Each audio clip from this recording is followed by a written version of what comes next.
আসসালামু আলাইকুম। সবাই কেমন আছেন? আশা করছি অনেক ভালো। আলহামদুলিল্লাহ রাব্বিল আলামিন। আপনাদের দোয়া আল্লাহর অশেষ রহমতে আমিও ভালো আছি। আলহামদুলিল্লাহ। তো রমজান মাস চলে আসতেছে। সুবহানাল্লাহ। তো কে কেমন প্রস্তুতি নিচ্ছেন? অনেকে আছে যারা বাহিরে থাকে, তারাও দেশে টাকা পয়সা পাঠানোর জন্য প্রস্তুতি নিচ্ছেন।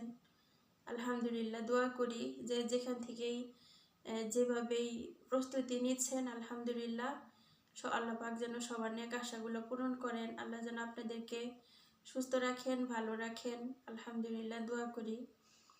তো আজকে কিছু কথা বলতে আসলাম। আমি এই বিষয়ে এই পর্যন্ত কোনো কথা বলি নাই। আসলে না বলা না, প্রবাসী বাড়িতে আমরা যারা থাকি, না বলা অনেক কিছু কথা থাকে। আজকে আমার অনেক কষ্ট লাগতেছে, আর ভিতরে আমার জানি কেমন খারাপ লাগতেছে। আজকে কয়দিন ধরে উসপুস খারাপ লাগতেছে, কিন্তু আজকে তাদের কথাবার্তায় আমি এত কষ্ট পাবো এটা আমি কখনো ভাবি নাই। নিজে নিজে অনেকক্ষণ কান্নাকাটি করছি। মানে কান্নাকাটি বলতে আমি না, কেউ আমার কষ্ট দিয়ে কথা বললে, মানে আঘাত দিয়ে কথা বললে আমার জানি কেমন সহ্য হয় না। আমি তাদের সাথে বেশি তর্ক করি না, কিন্তু আমি চোখের পানি ফেলাই, আমার খারাপ লাগে। মানে কান্না করলে আমার কাছে মনে হয় কষ্টটা আমার হালকা হয়ে গেছে। সুবহানাল্লাহ। তো কি বলবো, যারা আমরা প্রবাসের বাড়িতে থাকি, আমরা অনেক কথাই শেয়ার করি, আমরা অনেক কিছু শেয়ার করি। এই যে দেখেন, আপনারা নিউজে দেখবেন, আপনারা বিভিন্ন সোশ্যাল মিডিয়াতে দেখবেন, যারা আমরা কাজ করি, তো অনেক দেখবেন অনেক বোনেরা আছে অনেক কিছু শেয়ার করে। আসলে যদি শেয়ার না করতো, তাহলে কিন্তু কখনো আপনারা জানতে পারতেন না, বা আমরা জানতে পারতাম না। শেয়ার করে বিদায় আমরা জানতে পারি। তো আজকে আমি এরকম একটা কথা শেয়ার করতে আসলাম। আমার খুব কষ্ট লাগতেছে, তো ভাবতেছি যে আপনাদের সাথে শেয়ার করি। আমরা যারা আরবির ঘরে কাজ করি, আমাদের কিন্তু কোনো স্বাধীনতা নাই। আমরা নিজের মতো নিজে করি। আজ আমি সবসময় বাসার ভিতরে বেশিরভাগ সময় থাকি। বছরের মধ্যে হয়তোবা আমি 2 দিন না 3 দিন বাহিরে গেলাম, না 4-5 দিন হইব। বছরে 4-5 দিন আমি শুধু একটু বাইরে গেলাম, ঠিক আছে? এছাড়া আর সহজে বাইরে যাওয়া নেই। সুবহানাল্লাহ। তো যাই হোক, এই হচ্ছে বিষয়। তো এটাই, আমরা যারা আরবি করে কাজ করি,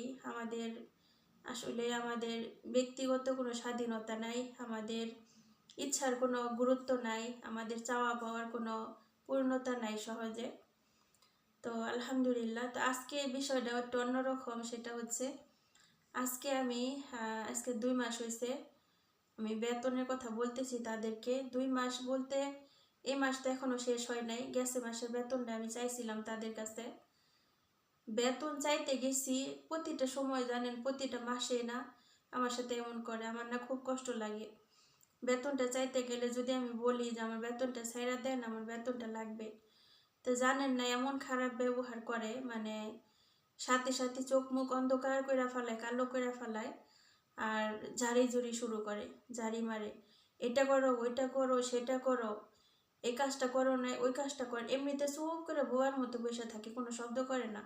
বেতনটা চাইতে গেলে জানেন না, তাদের মুখের দিকে চোখের দিকে চাওয়া যায় না। খুব খারাপ লাগে। তাদের কাছে তো আমি বলি না যে আমার 1000 টাকা দেন, 2000 টাকা দেন, আপদ বিপদে আমি বলি না।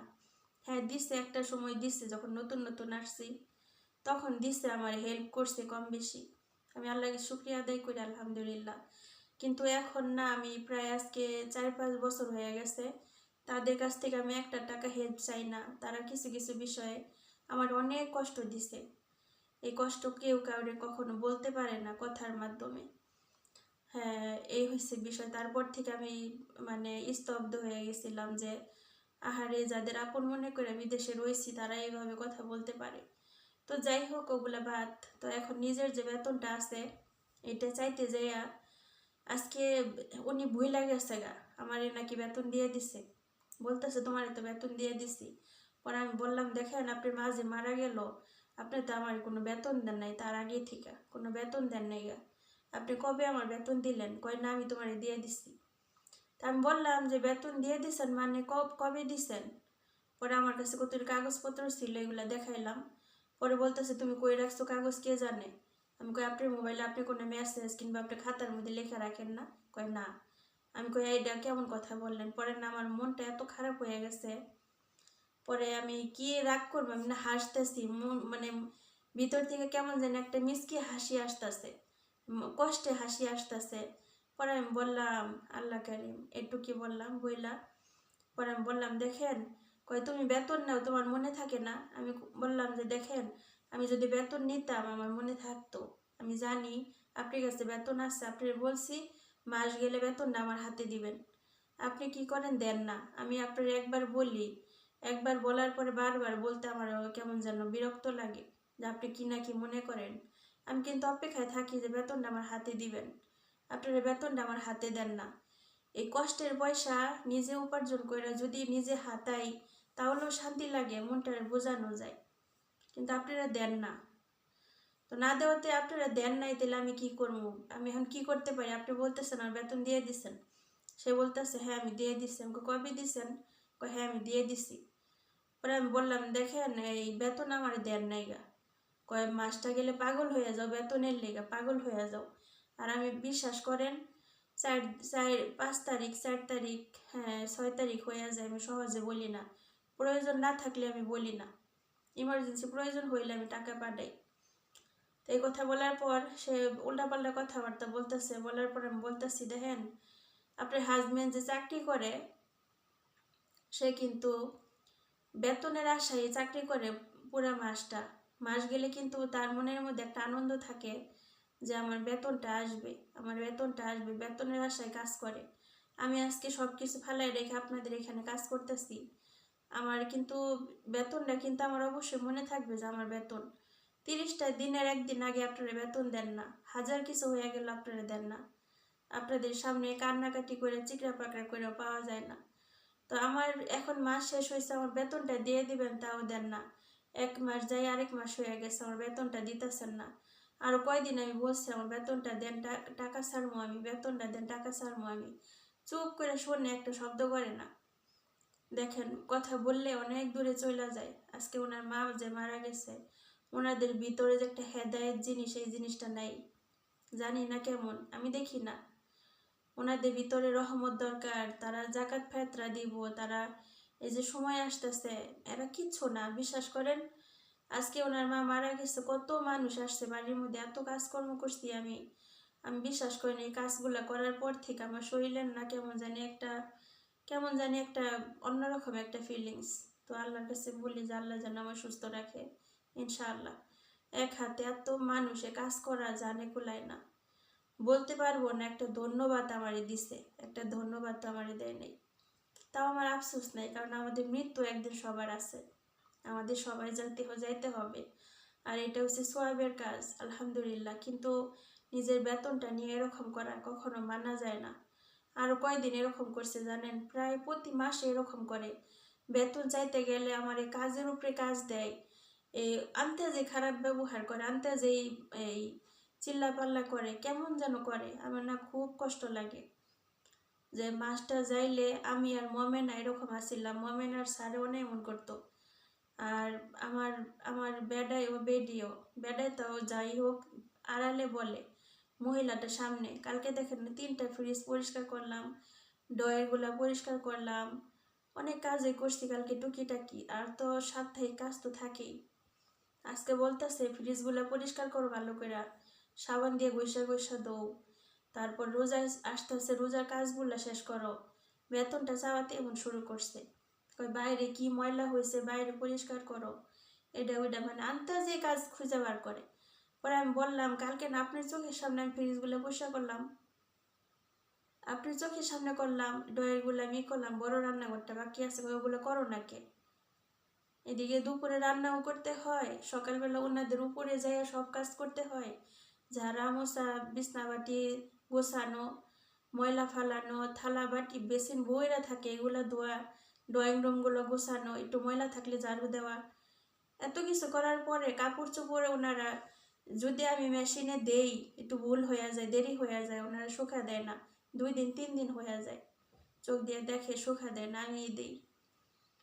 তো কি বলবো, আমার না কেমন যেন বুক ফাইটা কান্না আসতেছে ওনাদের ব্যবহারে, যে নিজের মাস গেলে নিজের বেতনটা আমি পাইতে পারি না। আজকে স্যার অনেক চিল্লাপাল্লা করছে, মানে বলতেছে যে বাঙালি মানুষ হচ্ছে হারামি, এই মুখের উপরে এই মিথ্যা কথা বইলা ফেলাই, নিলেও ওরা বলবো যে আমরা নেই নাই, আমরা পাই নেই। ওই যে ওনাদের হোটেলে কাজ করে বাঙালি ছেলেরা, হয়তো ওইগুলা দিয়ে উদাহরণ আমারে দিল। আজকে ওনাদের কথায় এত কষ্ট পাইছি, আমি আমার যেন স্তব্ধ হয়ে গেছি গা। আমি আমি চিন্তা করতেছি, পরে একটা কথাই বলছি যে আপনার আশেপাশে যদি কেউ ভুল করে, তাহলে আপনি কি আরও যে ভালো মানুষগুলো আছে ওগুলোর উপর আপনি দিবেন? এই কথা আপনি আমার বলতে পারলেন? পরে কয় টাকা নিয়েছো, অস্বীকার করতেছো কেন? আমি তো টাকা নেই নাই, আমার তো বেতন দেন নাই, এখন রোজা আসতেছে। আজকে একটি কথা হয়েছে, লজ্জা শরম বলতে কিছু না। আজকে আমি দেশে টাকা নিয়ে চাইল কিনা খামো, যাই করি, আজকে যদি টাকার অভাব না থাকতো কখনো বিদেশ আসতাম না।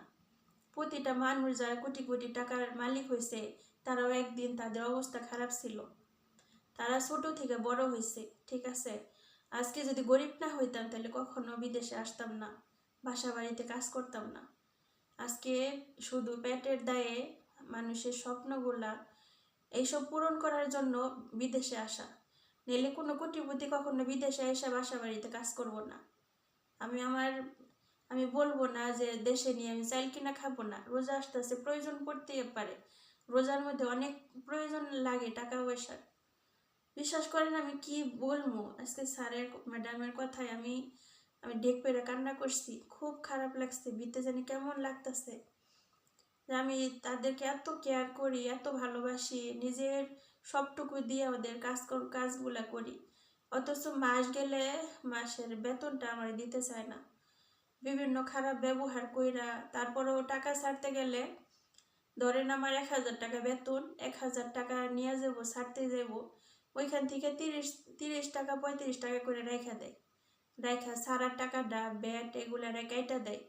তাও কয় না যে বেচার 1000 টাকা, এখানে 1000 টাকা পুরাটাই ওরে পাঠাইয়া দেয় না, নিজের ওইখান থেকে কাইটা নেয়। একটা কথাই বলবো, বাসা বাড়িতে না অনেক কষ্ট, কেউ প্রকাশ করে কেউ করে না। আলহামদুলিল্লাহ হালাল পথে শুধু আসি, আল্লাহর কাছে লাখ লাখ শুকরিয়া, আলহামদুলিল্লাহ। ইনশাআল্লাহ আল্লাহ যেন হালাল পথে রাখি, আলহামদুলিল্লাহ আমি হালাল পথে আসি, এটুকুই ভালো। এছাড়া জানেন অনেক কষ্ট, একটা মানুষ যখন বছরে 6 মাস একটু বাইরে ঘুরতে যেতে না পারে, কেমন লাগে ভিতরে বলেন? তাও ধৈর্য ধরে আসি। তারপরে তো অনেক কিছু বাকি থাকে, অনেক কিছু থাকে। একটা বাসায় থাকতে গেলে বাচ্চাগুলো বড় বড় হয়ে গেছে, ম্যাডাম গো মতো আচরণ বাচ্চাদের, তাও মানায় চলি যে নিজের সন্তান হইলে কি করতাম। একমাত্র নূর আমার পাশাপাশি সবসময় আমার কষ্টটা বোঝে, ওনার মেয়েরাও ভালো আছে আলহামদুলিল্লাহ। আমি একটা আজনাবি, আমার সাথে কতই ভালো করব। তো যাই হোক, আমার কষ্টটা আমি শেয়ার করলাম যে 2টা টাকার জন্য তারা এমন ব্যবহার করলো। পরে আমার ম্যাডাম খুঁজা বার করলো ওনার কাগজপত্র, ওনার ব্যাংক, যে ব্যাংকে যায় টাকা ছাড়ে, একটা ব্যাংকে যায় সবসময় টাকা ছাড়ে, পরে ওই ব্যাংকে ফোন দিছে, ফোন দিয়ে বলতেছে যে দেখেন তো আমি গেছে মাসে কি আপনাদের এখানে এসে টাকা ছাড়ছি? পরে ওনারা বলতেছে না ম্যাডাম, আপনারা জানুয়ারি মাসে কোনো টাকা ছাড়েন নাই, ডিসেম্বর মাসে টাকা ছাড়ছেন। পরে হ্যাঁ চুপ হয়েছে। এটা কোনো কথা বলেন? আমার টাকা তোরা মনে কর, তোরা দেখ, কিন্তু এইভাবে মানুষকে কষ্ট দেওয়াটা ঠিক না। স্যারে তো কিছু বললোই, মানে ওনার বউ ভাবতেছে ওনার বউরে আমি ভুল বুঝতেছি, তার জন্য স্যারে চিল্লাপাল্লা করলো। তা আমি কোনো শব্দ করি নাই, আমার না কেমন জানি খারাপ লাগতেছে, কাউরে বুঝাইতে পারবো না। তো যাই হোক, সবাই ভালো থাকেন, সুস্থ থাকেন। আমার কথায় ভুল হয়ে থাকলে ক্ষমার দৃষ্টিতে দেখবেন। রমজান মাস আসতেছে, আমি এই কথাগুলো না বলতে চাইনি, আমার জানি কি ভিতরে অনেক কষ্ট লাগতেছে, আর কেমন যেন লাগতেছে। আমরা যদি আমাদের দুঃখ কষ্টগুলা প্রবাসেরগুলা শেয়ার না করে, আপনারা কখনো বুঝতে পারবেন না। অনেকে ভাবেন রেহান আপু অনেক হ্যাপি আছে, আলহামদুলিল্লাহ হ্যাপি আছি আলহামদুলিল্লাহ। তা আলহামদুলিল্লাহ, ভিডিওটি এখানে শেষ করব। সবাই ভালো থাকুন, সুস্থ থাকুন, আল্লাহ হাফিজ, আসসালামু আলাইকুম।